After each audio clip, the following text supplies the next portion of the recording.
have a Toronto tent city here.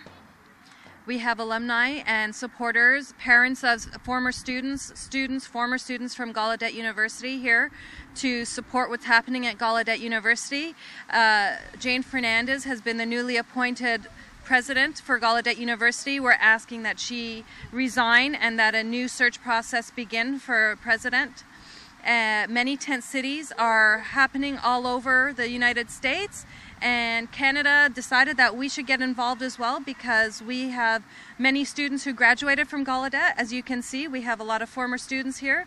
We decided to have our Toronto tent city rally because Gallaudet is an international school and has students from all over the world who have attended it.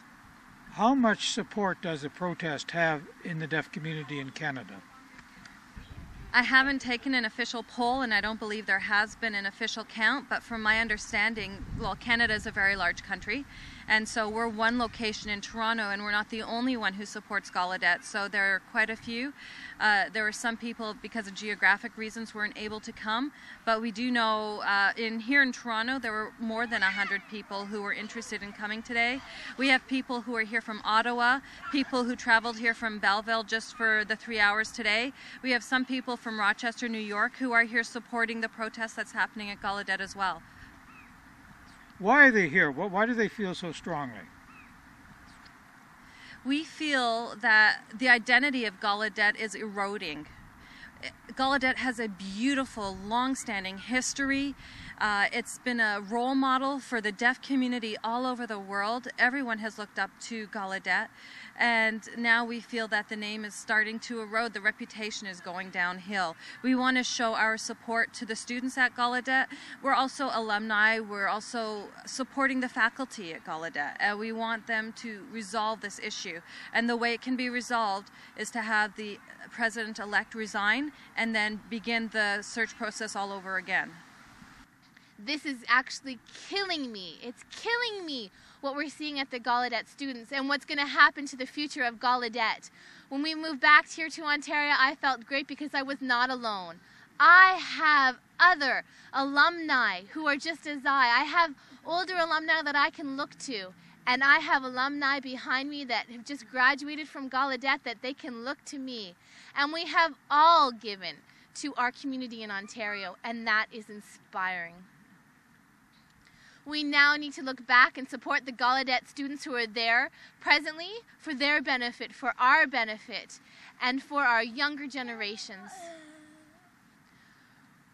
Autism must stop. Gallaudet students are screaming, and they're screaming for autism to stop at this point. It needs to end. It is clear to all of us that we're not winning. We have Darren now who is saying in the comment, Gallaudet unite.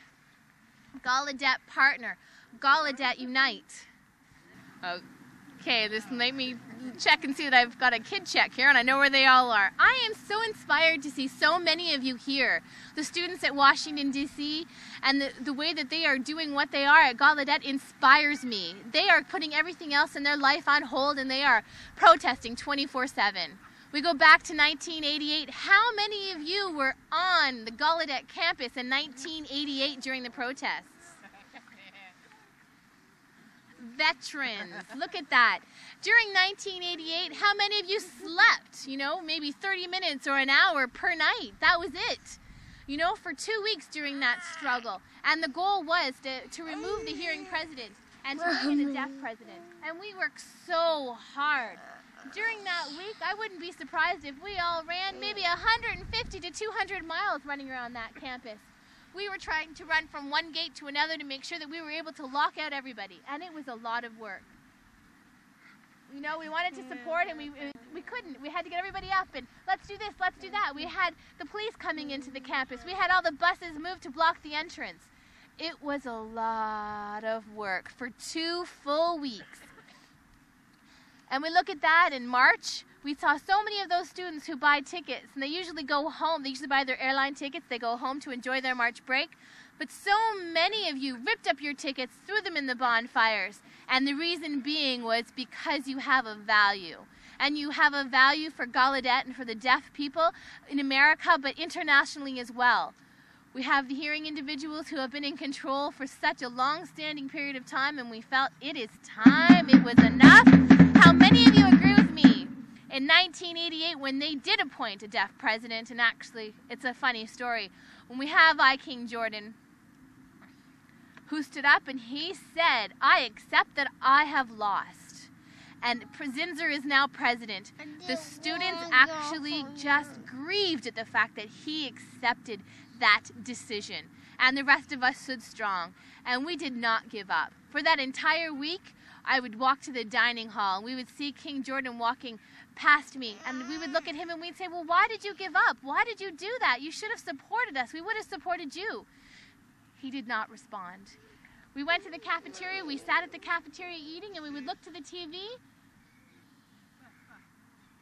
and we saw I. King Jordan stand up, and he was on live TV and say, I support your protest.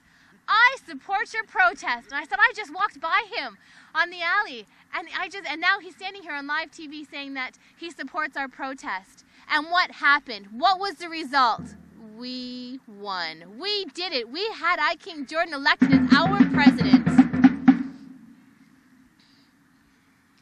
And now years and years and years later, and again, I'm confused because now it's King on the other side. He's on the other side of the street, and now I'm thrown. I truly am. I'm confused. We remember the comments. It was about an hour and 40 minutes, an hour and 40 minutes night of sleep. That was it. And now he's again accepting that Jane Fernandez is our president? No, she is not. She cannot be. We don't know who she is because she's not involved within the deaf community. And that is obvious, am I right? The deaf community, what do we ask for? You need to be involved. You need to be a role model internationally. You must be involved. You must see people and socialize with people. That is the key to success. That has yet to happen with Jane Fernandez. Who the hell is she? And that is the reason that we're here today, because it's not what we want. Again, at Gallaudet, they say we need to keep our mind open.